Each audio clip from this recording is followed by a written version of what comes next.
Y la palabra del Señor dice allí, en los versos 16, 17 y 18 del capítulo 5 de Primera de Tesalonicenses. Si quieren lo leemos todos. Estén siempre gozosos, oren sin cesar, den gracias en todo, porque esta es la voluntad de Dios para ustedes en Cristo Jesús. Amén. Oremos. Señor, ilumínanos para entender el texto de hoy, para desarrollarlo, para meditarlo y para encontrar la instrucción que quieres darnos en nuestra vida acerca de las acciones de gracias, del gozo y de la oración. Te pedimos, oh Señor, que nos ayudes a meditar en tu palabra. Santifícanos en tu verdad, Señor. Tu palabra es verdad. Y que seas tú, Señor, renovando nuestras vidas por medio del agua pura de la palabra, que lava y purifica el corazón. Te lo pedimos y te lo rogamos, Señor. Amén. Amén. Podemos sentarnos. Bueno, estamos ciertamente en una noche de acciones de gracias. Ese es nuestro propósito. Y en esta noche especial de acciones de gracias vamos a ver un texto que, más que tratarse de alguna razón para dar acción de gracias en particular, nos va a ayudar a aprender cómo vivir constantemente agradecidos. Ese es el propósito del texto. Cómo vivir constantemente agradecidos en toda circunstancia, incluso en circunstancias adversas y extremas. Este texto que está en la carta a Tesalonicenses, le he puesto como título para exponerlo, para desarrollarlo, unas acciones de gracia permanente. Unas acciones de gracia permanente. Y lo vamos a ver en 4 puntos. Vamos a ver la introducción, la primera instrucción, que es oren sin cesar. La segunda es oren para estar gozosos. Y la tercera o cuarto punto, más bien, tercera instrucción, pero cuarto punto, oren con un corazón agradecido. Una introducción y como se dan cuenta, todos los puntos tienen que ver con la oración. Oren sin cesar, oren para estar gozosos, oren con un corazón agradecido. Ya les voy a explicar por qué todo tiene que ver con la oración. Y antes de desglosar el texto, hay que ver el contexto. Y podríamos decir, bueno, pero ¿por qué siempre hay que ver el contexto del texto? Bueno, en el mundo cristiano hay un refrán que dice que todo texto sin contexto es un pretexto. Es decir, cuando tú tomas un texto bíblico y no sabes de qué se trata, lo que viene hablando el autor, lo puedes utilizar para justificar lo que sea. Y uno ciertamente que encuentra ese tipo de abusos en algunas personas que enseñan la palabra. Entonces es bueno siempre ubicar qué viene hablando el autor, qué estaba pasando, para entender bien el texto, lo que quiere decir. Le voy a poner un ejemplo muy sencillo para entender la importancia de esto. Imagínense que su esposa toma el celular y encuentra un mensaje que dice te amo, o su esposo. ¿Qué pensará si encuentra un mensaje que dice te amo? No. Lo primero es, ¿quién es esa persona que te está escribiendo? ¿Que te está diciendo eso? En la sola frase puede significar cualquier cosa, pero puede tratarse de la mamá que se acordó de su cumpleaños, o de un hijo que le está diciendo a su padre o a su madre te amo, o de un hermano o una hermana que le está diciendo te amo. Cosas que por el contexto significan algo completamente diferente. Y así pasa con la Biblia. Cuando uno toma una porción y no mira de qué se viene hablando, se puede pensar 1000 cosas acerca de lo que dice ahí. Entonces, ¿qué pasaba en este momento? En este momento, el apóstol Pablo está escribiéndole a esta iglesia de Tesalónica, y esta fue una iglesia que fue plantada en una circunstancia muy particular. Y es que en la plantación de esta iglesia, Pablo demoró muy poco tiempo en Tesalónica. Él demoró 2, máximo 3 semanas allí. Esto está registrado en el libro de Hechos. Él no estuvo mucho tiempo en esta iglesia, y en la carta encontramos ese tono agridulce. Dulce porque para ser una iglesia en la que él no estuvo tanto tiempo, ciertamente fue una iglesia donde daban testimonio de buena conducta, lo dice en el primer capítulo, donde las otras iglesias hablaban bien de ellos, decían, esa es una iglesia sana, es una iglesia que persevera en la esperanza que tienen en Cristo, era una iglesia que acogía la palabra que les era presentada con diligencia, era una iglesia que podemos identificar como una iglesia saludable. Pero también habían cosas que preocupaban a Pablo. Una de ellas es que, como él no estuvo mucho tiempo con ellos estaban expuestos a toda clase de falso maestro. Y estaban expuestos a la persecución y no sabían muy bien cómo responder. ¿A qué tipo de persecución me refiero? Bueno, los judíos que pertenecían al judaísmo, que no se habían convertido al Señor Jesús, presionaban para que los que se habían convertido a Cristo dejaran la fe. Se encontraban igualmente la presión de los no judíos o de los gentiles para que los miembros de la iglesia volviesen al paganismo, a las falsas religiones que practicaban. Esa religión estaba allí, ya sin contar las presiones que había dentro de los hogares. Normalmente en aquella época sucedía que uno del hogar se convertía, a veces se convertían todos, pero muchas veces se convertía uno del hogar y había mucha presión. Entonces, todas estas circunstancias traían presión sobre la iglesia. Además que habían ciertas dudas entre los creyentes sobre algunas cosas. Por ejemplo, en el capítulo 4 hay una duda de, bueno, si una persona murió, ¿se fue con Cristo o no se fue con Cristo? Otra duda, bueno, si el Señor regresa pronto, ¿tengo que trabajar o no tengo que trabajar? Había todo tipo de cosas en la iglesia de Tesalónica que podían hacer sentir con ansiedad y con temor, tanto a Pablo, como que fue su plantador, como a las personas que estaban dentro de la iglesia. Era una iglesia joven, era una iglesia inmadura, era una iglesia con mucha incertidumbre. Entonces, en ese ambiente de ansiedad, de temor, de incertidumbre, ante la presión tanto de los que no querían a que las personas estuviesen siguiendo a Cristo, como la presión por las enseñanzas, por los malos entendimientos que había dentro de la iglesia, eso generó un ambiente ciertamente difícil, complicado dentro de la iglesia. Es entonces a esta iglesia precisamente a quien Pablo le escribe estas palabras que leímos. Estas palabras de estar siempre gozoso, orar sin cesar y estar agradecidos en todo. Parece que las circunstancias no fueran fáciles para estar siempre gozoso, orar sin cesar y estar agradecido. No eran circunstancias fáciles. Pero es justamente a esta iglesia a la que él escribe eso. Y entonces eso nos lleva al segundo punto, que es el orar sin cesar, que sería pues la primera instrucción que da Pablo. Entonces, hay tres verbos aquí, tres acciones: el gozarse, el orar y el agradecer o el dar gracias. Y de esas tres acciones, la acción central es el orar. Ahora, eso no se ve muy bien en nuestras versiones castellanas porque aparecen igual. En el idioma original, en el griego, es más fácil de ver que el orar es la parte que ocupa el centro, es la idea que gobierna todo lo demás. Entonces, básicamente, el gozarse y el agradecerse y el agradecer en todo dependen del orar sin cesar. Esa es la idea aquí.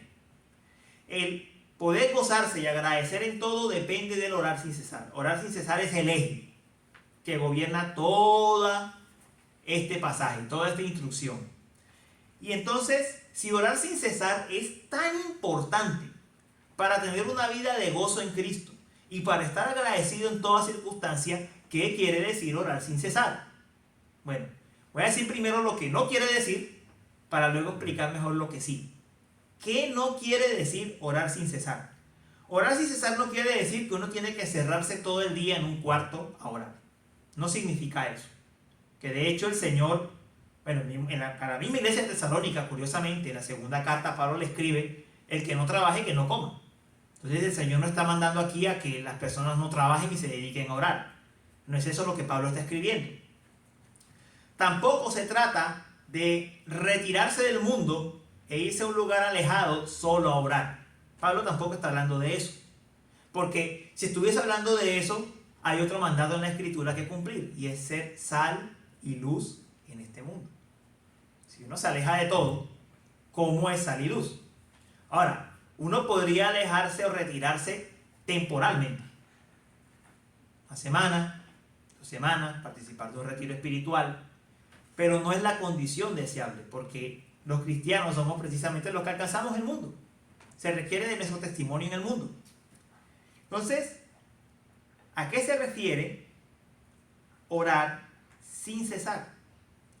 Orar sin cesar es una práctica de comunión constante con el Señor, de dependencia en cada circunstancia del Señor, de manera que en cualquier situación que estemos viviendo, estamos dependiendo de Él. Estamos elevando una oración, una acción de gracias, estamos viendo su actuar en todo. A eso se refiere orar sin cesar. Y orar sin cesar no significa que siempre hay que elevar una oración larga. Orar sin cesar también puede ser oraciones cortas. Y en la Escritura tenemos ejemplos de oraciones cortas que elevaron algunos hombres de Dios. Por ejemplo, cuando Absalón se rebeló contra su padre David, que tomó el reino, Absalón recibió algunos aliados que habían trabajado con David. Uno de ellos era un consejero, el mejor consejero de David, que se llamaba Aitofel. A David le preocupaba eso. Él sabía que si Aitofel daba el consejo correcto, Absalón podía atrapar a David. Entonces la oración que hizo David cuando se enteró que Aitofel estaba con Absalón fue: Señor, frustra el consejo de Aitofel. Esa fue toda la oración. Está en la Biblia. Está en 2 de Samuel 15:34. Es una oración corta. Y lo que uno ve unos capítulos después es que el Señor frustró el consejo de Aitofel. El consejo de Aitofel no fue tomado en cuenta por Absalón. Y ahí fracasó la rebelión de Absalón. Hay otro ejemplo que está en el libro de Nehemías. Nehemías estuvo en el exilio con Israel, y cuando él se enteró que Jerusalén estaba destruida, él quería ir a reconstruir Jerusalén, pero necesitaba permiso, el permiso del rey para poder hacerlo. Entonces Nehemías se presenta delante del rey, y cuando él era el copero del rey, y cuando el rey le dice: Nehemías, ¿qué te sucede?, el pasaje nos dice que Nehemías elevó una corta oración y le presentó la solicitud al rey. Nos podemos imaginar que es una oración que no demoró ni medio minuto. Y Dios escuchó la oración de Nehemías y se le permitió ir a Jerusalén. En la Escritura también hay oraciones más largas. La oración de Ana, la oración de Elizabeth, la oración de María. Las encontramos en la Escritura. El punto que quiero mostrar con eso es que orar sin cesar no significa necesariamente estar haciendo oraciones largas todo el tiempo. A veces son oraciones cortas, puntuales, por algo que nos está pasando. Pero lo que sí muestra una actitud de orar sin cesar es dependencia de Dios, es comunión con Dios, es verlo todo el tiempo a Él. Es saber que Él está en cada circunstancia que vivimos en nuestra vida. ¿Y cómo se cultiva ese estado de oración permanente? Porque parece que no es tan fácil estar consciente en todo tiempo de hacer eso. ¿Cómo se cultiva? Bueno, así como cuando usted quiere hacer una rutina de ejercicios, ¿cómo se hace? Empezando. ¿Cómo se cultiva la oración sin cesar? Empezando. Hay que empezar. ¿Cómo se ora? Orando. ¿Cómo se ora sin cesar? Orando sin cesar. Es una práctica que se tiene que adoptar en la vida. Y es una práctica que a medida que vamos orando, en ese ritmo continuo, a diario, en cada circunstancia, vamos creciendo. Vamos notando cómo el Espíritu Santo nos ayuda a continuar creciendo en esa actitud de oración constante, de estar viendo a Dios todo el tiempo. Pero para eso se requiere vencernos a nosotros mismos. Porque el gran problema que tenemos nosotros es que tenemos un concepto demasiado alto de nosotros. Entonces, normalmente tendemos a pensar de las cosas como que nosotros somos los que hacemos las cosas. Y por eso no dependemos. Por eso no dependemos. Entonces, normalmente estamos acostumbrados a llevarnos el mérito. Se nos enseña a llevarnos el mérito. Pero para orar sin cesar se requiere fundamentalmente esa actitud de dependencia. Dependo del Señor. Y cuando uno lo mira con calma, lo necesitas. Es decir, tú no puedes darle una corrección equilibrada a tu hijo si el Señor no te da la dosis exacta de amor y disciplina. Porque te vas hacia uno de los dos lados. O lo disciplinas muy fuerte, o eres tan amoroso que lo malcríes. Requieres una sabiduría que solo Dios da. No puedes hacer bien tu trabajo si el Señor no te concede la sabiduría para hacerlo bien. Él la concede.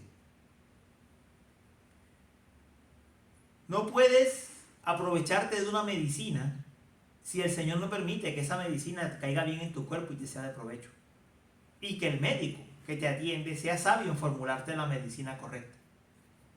Entonces, cuando comenzamos a ver que nuestra vida es una vida de total dependencia a lo que Dios quiere, entonces entendemos que hay que orar sin cesar. Entendemos que toda nuestra vida depende en esencia de que Dios quiera algo. ¿Qué sucede? Es Dios quien hace las cosas buenas de la vida, pero las hace muy a pesar de nosotros, porque nosotros no le pedimos. Muchas de las cosas buenas que Dios nos las da muy a pesar de nosotros, muy a pesar de que nosotros no se las pedimos. Pero lo que Él quiere cultivar de nosotros es esa actitud de oración sin cesar. Porque hay muchas cosas que nosotros necesitamos y no las tenemos. Y la Escritura es muy clara, no las tenemos porque no las pedimos.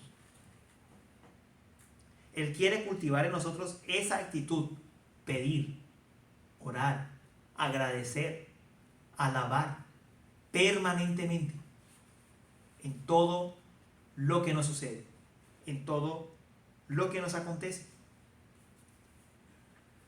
¿Cómo cultivarlo? Empezando, poco a poco. Orar sin cesar es una práctica que necesita ser cultivada. Y una buena forma de empezar es con la oración privada. La oración privada es un aspecto que se descuida muchísimo. El cristiano necesita orar. Necesita tener comunión con Dios privada. Él con el Señor. El Señor Jesús lo dijo clarito. Enciérrate en tu cuarto, en tu aposento. Y allí tu Padre que está en los cielos te escucha. Ahí Él te escucha. Cuando nosotros empezamos a orar en privado, empezamos a ver poco a poco cómo en el transcurso de nuestro día van surgiendo nuevas peticiones, nuevas acciones de gracias. Entonces, orar sin cesar es la instrucción clave de este pasaje. Si no aplicamos este hábito de oración sin cesar, no tendremos ni el gozo ni el agradecimiento que Dios quiere cultivar en nosotros. Ahora, es importante destacar algo del orar sin cesar. Y es lo siguiente. No es orar por orar. ¿A qué me refiero con orar por orar? Muchas veces podemos tener nuestra vida cargada de oraciones y con muchos tiempos de oración, pero sin saber realmente si lo que estamos orando Dios lo ha prometido. Entonces nuestra vida se tiende a cargar de muchas cosas que Dios no ha prometido y lo que son las promesas de Dios las descuidamos. Ahora, yo no quiero, con esto no quiero decir que no haya que orar por todo. Lo que quiero decir es que hay muchísimas cosas que Dios ha prometido en su palabra que tienen una respuesta segura. Que uno sabe que si ora por eso, Dios va a responder inmediatamente. Y Dios quiere que oremos por esas promesas. Si nosotros oramos por crecer en santificación, eso Dios lo va a responder. Si queremos cultivar más amor por el prójimo, eso Dios lo va a responder.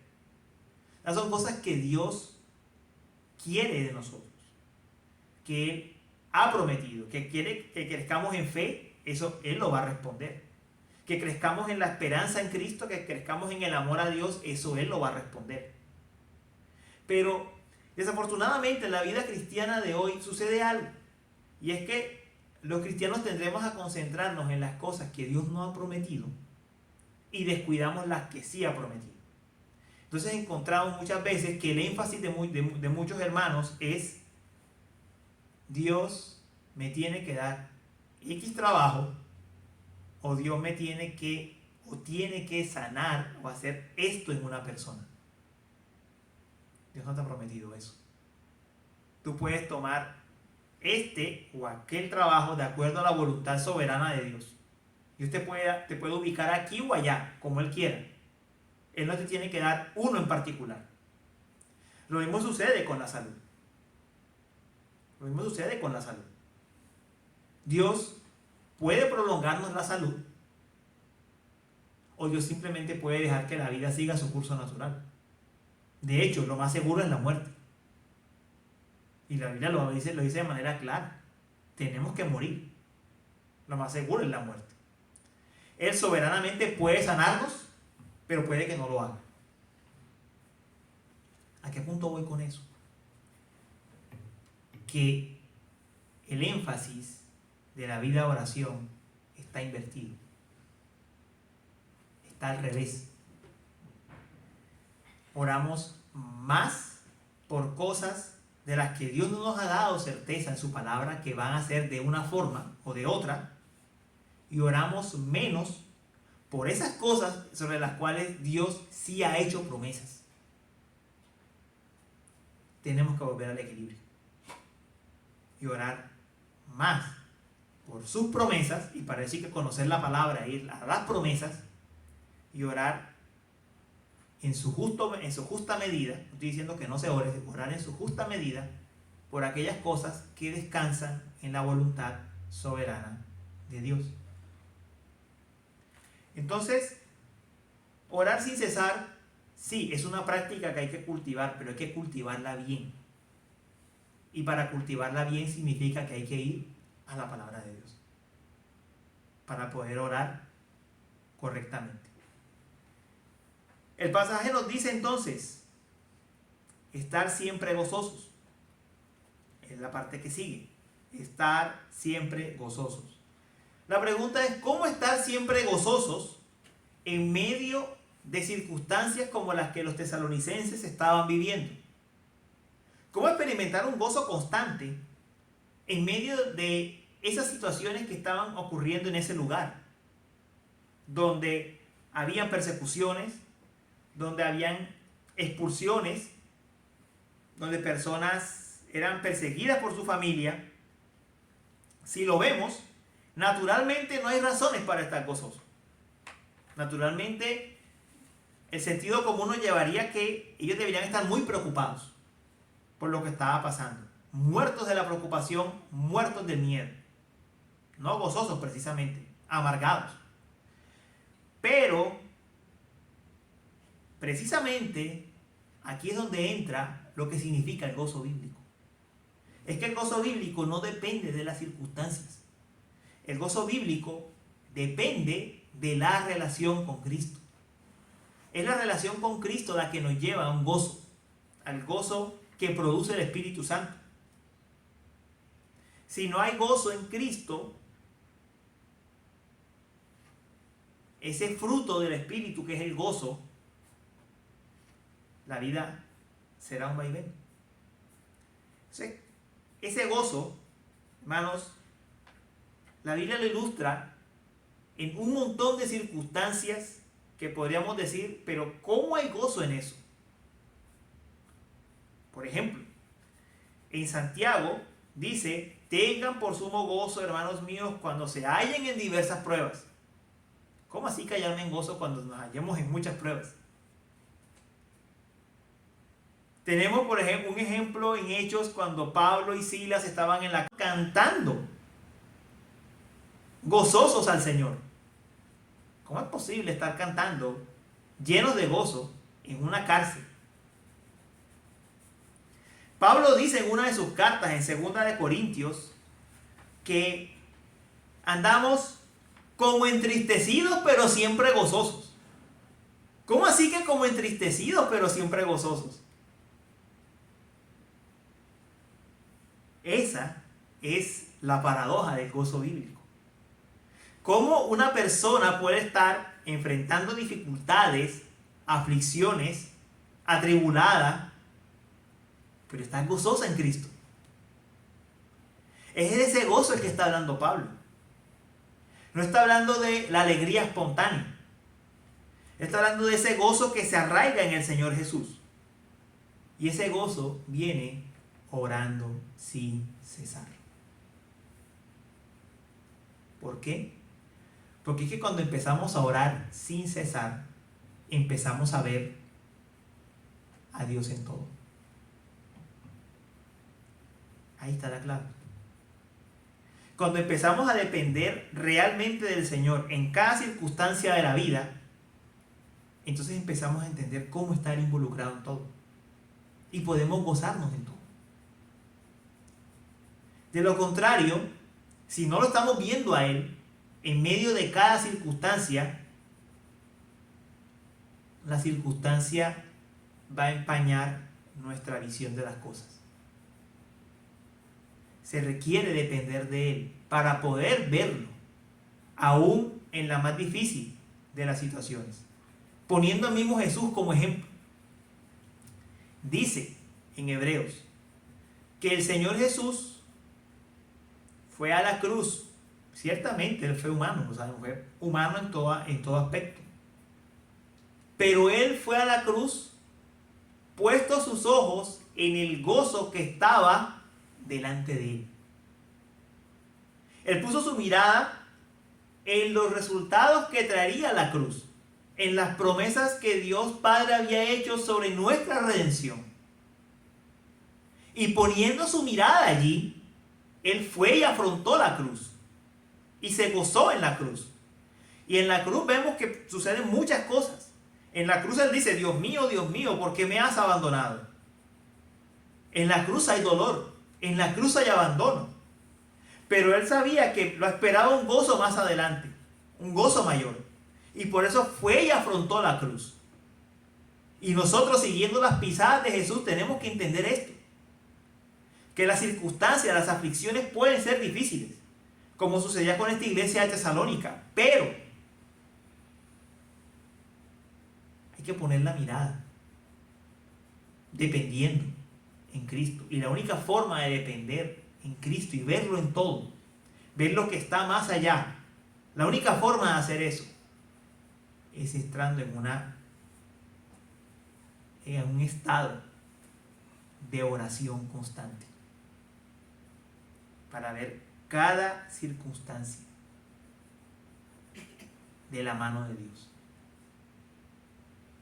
No hay otra forma. Esa es la perspectiva del gozo permanente. Y quiero ilustrarlo con la Escritura, porque creo que hay un pasaje que nos ayuda muy bien a ver cómo uno se puede gozar en las circunstancias más terribles. Está en Romanos. Está en Romanos capítulo 8.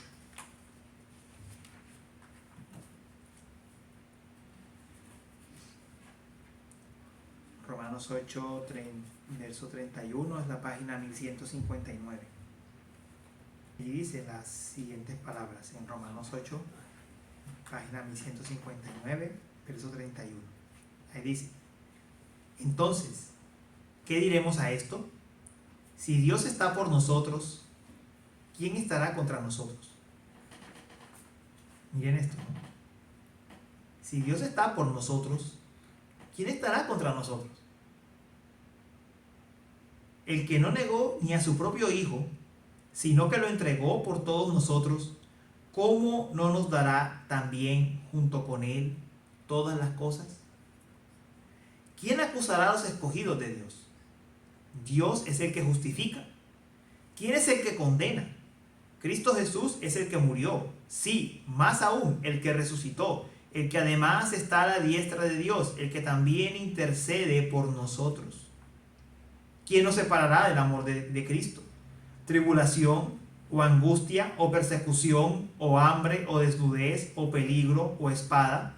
Tal como está escrito: por causa tuya somos puestos a muerte todo el día, somos considerados como ovejas para el matadero. Pero en todas estas cosas somos más que vencedores por medio de aquel que nos amó. Porque estoy convencido de que ni la muerte, ni la vida, ni ángeles, ni principados, ni lo presente, ni lo porvenir, ni los poderes, ni lo alto, ni lo profundo, ni ninguna otra cosa creada nos podrá separar del amor de Dios que es en Cristo Jesús, Señor nuestro. ¿Qué está diciendo allí? Está diciendo, ¿cuál circunstancia mala, cuál aflicción me podrá separar de Cristo? ¿Cuál? Aquí vuelvo a lo que decía en el punto anterior. Si no informamos la oración con la palabra, la oración sin cesar se convierte en una quejadera sin cesar o en una palabrería sin cesar.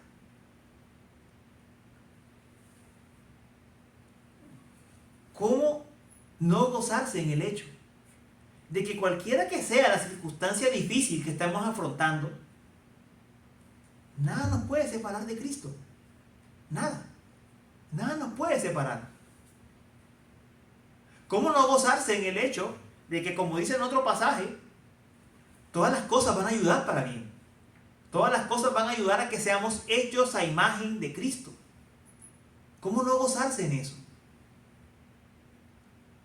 Se requiere entonces una dependencia, orando sin cesar en todo tiempo, para siempre estar viendo al Señor detrás de cada situación, de manera que encontremos gozo en cualquier circunstancia que ocurra en alguien. Y lo mismo pasa con el agradecimiento, que es lo que se va a celebrar mañana. El agradecimiento. Es fácil agradecer cuando todo va bien. Es fácil venir aquí y decir, bueno, vamos a hacer un culto de acción de gracias, vamos a sentarnos y vamos a recordar todo lo bueno que Dios ha hecho en el año. Eso es fácil.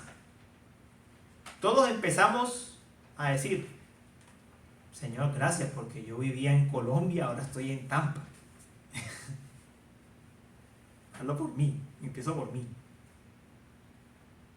Pero esa es una cosa. Otra es retarnos a cultivar una actitud de gratitud en cualquier situación, que era lo que estaba sucediendo con la iglesia de Tesalónica. Cultivar una actitud de agradecimiento en cualquier situación que estemos pasando. Ser agradecidos en todo, como dice el pasaje. Y para poder agradecer en todo, tenemos que ver el propósito de Dios, que en la Escritura está, no es oculto. Tenemos que ver el propósito de Dios detrás de cada situación, lo mismo que estamos hablando del gozo. Tenemos que ver el propósito de Dios de cada situación. Cómo nos está formando imagen de Cristo, cómo nos está santificando, cómo está asegurando esa salvación que nos ha dado, cómo nadie nos puede separar del amor de Cristo. Y allí encontraremos gratitud ante muchas circunstancias. Nosotros tenemos una hermana que este año ha atravesado con un cáncer muy fuerte. Y ella ha luchado como todos en esta vida, con su gozo, en medio de esa situación, en la gratitud. pero la última vez que conversábamos con ella decía, yo le doy gracias al Señor. Yo le doy gracias. Es una hermana joven. Porque por medio de este cáncer, yo le he podido presentar a Cristo a muchas personas sin esperanza. Personas que se encuentran en la clínica, también que van a una quimioterapia, desahuciadas, decepcionadas. Ella decía, por medio de esta circunstancia, yo he podido ver el amor de la iglesia. He podido ver el amor de mi esposo. He podido ver cómo Dios me sostiene, aún en medio de los cambios tan abruptos que eso trae en el ánimo. La quimioterapia es algo muy fuerte. Yo he podido ver todo eso. Esa es una conciencia que trata de ver las cosas a la manera de Dios, como lo presenta la Escritura. Esa es la manera de cultivar un corazón agradecido.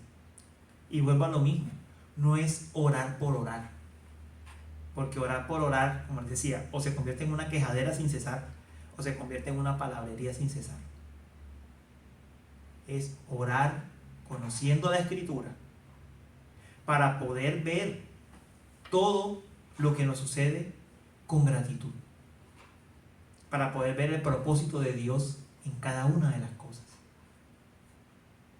Y este pasaje dice que esa es la voluntad de Dios en Cristo Jesús. Y con eso quiero marcar algo importante.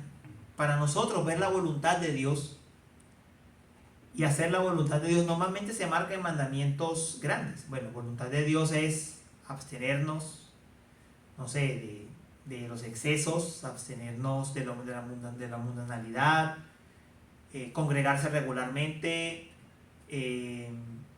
Bueno, los mandamientos grandes en los que tendemos más a pensar. Pero este pasaje dice, gozarse, orar sin cesar y estar agradecido son voluntad de Dios.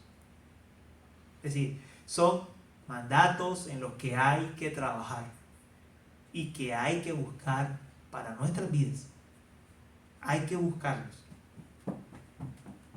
Hay que buscarlos. Hay que ser diligentes en ello. Así como somos diligentes para hacer la voluntad de Dios en muchas otras cosas, tenemos que ser diligentes en tener una vida agradecida. En eso hay que ser diligente. Y eso viene de una oración sin cesar. Hay que ser diligente en orar sin cesar para llegar a esa vida agradecida que Dios quiere que tengamos. Y por supuesto, la palabra va ahí para que podamos orar sin cesar bien. Entonces, mis hermanos, este pasaje termina retándonos. Es un reto. ¿Es un reto a qué? Es un reto a esa oración sin cesar. Es un reto a buscar conocer más la voluntad de Dios. Siempre podemos crecer más en conocer más la Escritura, en conocer más la voluntad de Dios para vivir más agradecidos, para vivir más gozosos, más contentos en Dios. Es un reto para el año que entra, sin negar que este año ha traído sus cosas buenas, pero es un reto para el año que entra, para que en toda circunstancia, en toda situación, podamos atender esas palabras de Pablo de Filipenses que dice, regocíjense en el Señor siempre. Y otra vez les digo, regocíjense.